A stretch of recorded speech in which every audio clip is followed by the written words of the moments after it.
Hello everyone, welcome to my channel entertaining words world of entertainment. आज मैं review करने जा रहा हूँ 1980 में आई हुई फिल्म कर्ज, जिसे सुभाष घई ने डायरेक्ट किया था। ये एक रोमांटिक थ्रिलर थी जो री इनकारनेशन पुनर्जन्म की स्टोरी पर बेस्ड थी। बहुत ही अच्छी तरह से दिखाया गया इसे पुनर्जन्म का। शुरू के पहले सीन से ही सुभाष घई वांटेड बिजनेस और उन्होंने फिल्म की स्टोरी शुरू कर दी विदाउट वेस्टिंग टाइम। शुरू में दिखाते हैं राजकिरण और प्रेमनाथ के बीच कोई केस चल रहा था जिसे राजकिरण जीत जाते हैं। अब पूरी जायदाद राजकिरण को मिल जाती है। राजकिरण सिमी ग्रेवाल से प्यार करते हैं और शादी करना चाहते हैं। प्रेमनाथ गेम खेलता है, सिमी ग्रेवाल को बोलता है कि तुम इससे शादी कर लो और अगर शादी के कुछ दिनों के अंदर ही एक तारीख से पहले राजकिरण की मौत हो जाती है तो सारी जायदाद इन्हें मिल सकती है और सिमी ग्रेवाल को कुछ मंथली दिया करेंगे पैसा और एक महल भी देंगे। काफ़ी चीज़ें उसे ऑफर करते हैं जिसे सिमी ग्रेवाल कबूल कर लेती है और शादी कर लेती है इससे। जब शादी करके अपने घर आ रहा होता है राजकिरण तो सिमी ग्रेवाल उसे रास्ते में मार देती है अपनी जीप से कुचलकर। पुनर्जन्म होता है ऋषि कपूर के रूप में करीब 25 साल के बाद। ऋषि कपूर एक अनाथ है जिसे पिंचू कपूर पालते हैं। ऋषि कपूर एक बहुत बड़ा सिंगर है, बहुत पॉपुलर सिंगर है और एक परफॉर्मेंस के दौरान वो जब गिटार बजा रहा होता है, एक धुन बजाता है। ये वही धुन थी जो राजकिरण कभी बजाया करता था और सिमी ग्रेवाल उसे सुनती थी। और कोइंसिडेंटली ये धुन आ जाती है। जब वो धुन बजाता है तो उसके दिमाग में कुछ दिखना शुरू होता है, कुछ सीन दिखने शुरू होते हैं कि सिमी ग्रेवाल है, राजकिरण को मार रही है और वो बेहोश हो जाता है। उसे हॉस्पिटल लेकर जाते हैं। एक डॉक्टर बोलता है कि इट्स अ केस ऑफ री इनकारनेशन, पुनर्जन्म। दूसरे डॉक्टर हंसने शुरू कर देते हैं कि आज के दौर में भी आप ऐसी बातों पर यकीन करते हैं। तो डॉक्टर उसे बोलता है कि चलो तुम वही धुन फिर से बजाओ, देखो क्या होता है। तो ऋषि कपूर फिर बजाता है और इस बार फिर वही सारे सीन दिखाई देने शुरू होते हैं और इस बार उसे कुछ अलग भी दिखता है। वो कहता है कि वो लड़का लड़की तो जरूर दिखे जिसका लड़की लड़के का खून कर रही है, साथ में मुझे एक महल दिखा, रियल एस्टेट दिखे, टी एस्टेट दिखे, बहुत कुछ दिखा, मुझे कुछ अलग भी दिखा। तो वो लोग डिसाइड करते हैं कि ऋषि कपूर को एक ब्रेक की ज़रूरत है। उसे 1 महीने के लिए किसी हिल स्टेशन भेज दिया जाए छुट्टियां मनाने के लिए, to stay away from music. बोले म्यूजिक से तुम दूर रहो 1 महीने के लिए। एक गाने के दौरान उसकी मुलाकात टीना मुनीम से होती है और उसे पता चलता है कि टीना मुनीम ऊटी की रहने वाली है, ऊटी वापस जा चुकी है। तो ऋषि कपूर भी डिसाइड करता है कि वो ऊटी चला जाएगा छुट्टियां मनाने के लिए। इत्तफाकन ऊटी ही वो जगह होती है जहाँ ये सारा हादसा हुआ होता है। वहाँ जाता है तो टीना मुनीम उसे बताती है कि उसे किसी ने पाला है। तो जाकर उस औरत से जब मिलता है जिसने उसे पाला था तो देख के बहुत हैरान होता है कि ये सिमी ग्रेवाल है, जिसे उसने 2 बार देखा है इमेजिनेशन में कि उसने मर्डर किया है किसी का। तो धीरे धीरे उसे एहसास होना शुरू हो जाता है कि यही राजकिरण है जो पिछले जन्म में राजकिरण था, रवि वर्मा था, जिसका मर्डर इसने सिमी ग्रेवाल ने किया था। प्राण इसके अंकल हैं जो टीना मुनीम को पालते हैं और उसके पास एक राज है।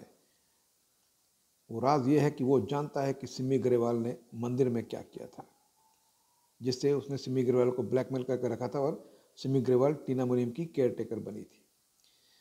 अब आगे क्या होता है, किस तरह से ऋषि कपूर गेम खेलकर सिमी ग्रेवाल से बदला लेता है, किस तरह से राजकिरण की माँ बहन को ढूंढता है और फैमिली वापस रीयूनाइट होती है, ये फिल्म उसी के बारे में है। बाकी फिल्म बहुत ही engaging film start to finish बनाई है। इसकी स्क्रीन प्ले लिखी थी सचिन भौमिक ने। बहुत ही एंगेजिंग स्क्रीन प्ले है फ्रॉम स्टार्ट टू फिनिश। काफ़ी अच्छे अच्छे सीन्स हैं जो आपको एंगेज करके रखते हैं, स्पेशली शुरू के 20 मिनट बहुत ही फास्ट पेस्ड हैं।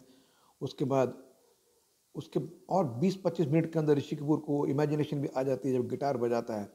तो फर्स्ट हाफ एकदम रेस ही रखा है उन्होंने। सिमी ग्रेवाल को जब देखता है ऋषि कपूर तो पता चलता है कि ये वही है जिसने इसका मर्डर किया था, रवि वर्मा का। वहाँ इंटरवल पॉइंट है। उसके बाद सेकंड हाफ भी काफ़ी रेसी है, फास्ट पे स्क्रीन प्ले है और डॉक्टर राही मासूम रज़ा के डायलॉग्स बहुत ही अच्छे हैं। बेहतरीन डायलॉग्स हैं जो फिल्म को और रोमांचक बना देते हैं। वामन भोसले और गुरुदत्त शिराली की एडिटिंग है, जिनकी एडिटिंग बहुत ही क्रिस्प है। करीब 160 मिनट की फिल्म है ये, ऑलमोस्ट 2.75 घंटे की, लेकिन बहुत ही ग्रिपिंग मूवी है। कहीं भी ऐसा फील नहीं होता कि फिल्म को लंबा खींचा गया है या लंबाई बढ़ा दी गई है या आपको बोरियत फील हो रही हो। इस फिल्म का एक और स्ट्रॉन्ग पॉइंट था इस फिल्म का म्यूज़िक। आनंद बख्शी ने सारे गीत लिखे थे और लक्ष्मीकांत प्यारेलाल का म्यूज़िक था इस फिल्म में। मैं कुछ गाने हाईलाइट करना चाहूँगा। एक डुएट सॉन्ग है तो कितने बरस की, जो किशोर कुमार और लता मंगेशकर ने गाया था। बहुत ही बेहतरीन गाना लिखा था और पिक्चराइज किया गया था और बहुत ही अच्छा रोमांटिक नंबर है ये। अब बात करेंगे दो सोलो नंबर की जो किशोर कुमार को गाए थे। किशोर कुमार ने ऋषि कपूर और पिक्चराइज किए गए थे, ओम शांति ओम और एक हसीना थी। एब्सोल्युटली ब्रिलियंट जिस तरह से गाया है किशोर कुमार ने इन दो गानों को, एकदम मैजिक है ये। और जिस तरह से ऋषि कपूर ने परफॉर्म किया है, स्पेशली एक हसीना थी एक दीवाना था, उसमें कमाल है, एकदम मैजिक है। और अगर ये जादू था तो वेट फॉर दर्द दिल दर्द जिगर जो मोहम्मद रफ़ी ने गाया था सोलो गाना, एब्सोल्युटली मैजिक। क्या आवाज़ है, क्या वॉइस मॉड्यूलेशन मोहम्मद रफ़ी की, और जिस तरह से ऋषि कपूर ने इसे परफॉर्म किया है। सुभाष घई की फिल्में म्यूजिकल हिट होती थी और उन्हें यह महारत हासिल थी कि वो गानों को बहुत ही बेहतरीन रूप से पिक्चराइज करते थे, स्क्रीन पर उतारते थे, और यहाँ भी उन्होंने मायूस नहीं किया है। बहुत ही ज़बरदस्त पिक्चराइजेशन है गानों की और फिल्म को चार चांद लगाते हैं। लक्ष्मीकांत प्यारेलाल को इस फिल्म के लिए फिल्म फेयर अवार्ड भी मिला था बेस्ट म्यूजिक डायरेक्टर के रूप में। और भी काफ़ी नॉमिनेशन थे फिल्म के, जैसे best supporting actor Simi Grewal, Anand Bakshi को बेस्ट लिरिक्स के लिए, किशोर कुमार और मोहम्मद रफ़ी दोनों को बेस्ट प्लेबैक सिंगर के लिए नॉमिनेट किया गया था, लेकिन सिर्फ एक ही अवार्ड मिला था फिल्म को। फिल्म में काफ़ी कलाकार हैं, लेकिन हम बात करेंगे कुछ मेन कलाकारों की। पिंचू कपूर जो ऋषि कपूर को पालते हैं, उनका काम छोटा है लेकिन अच्छा है। दुर्गा खोटे जो माँ बनी है राज किरण की और फिर ऋषि कपूर की, एब्सोल्युटली फ्लॉलेस। वो इतनी बेहतरीन कलाकार है कि आप देखें तो आपको लगेगा कि ये उनके साथ उनकी जीवन में वाकई ये घटनाएं घट रही हैं। जिस तरह से उनकी बॉडी लैंग्वेज है, उनकी वॉइस मॉड्यूलेशन है, वो डायलॉग बोलती हैं, उनकी आंखों में दर्द, उनकी आंखों में खुशी जो दिखती है, एब्सोल्युटली ब्रिलियंट। उन्हें 10/10 देना पड़ेगा उस परफॉर्मेंस के लिए।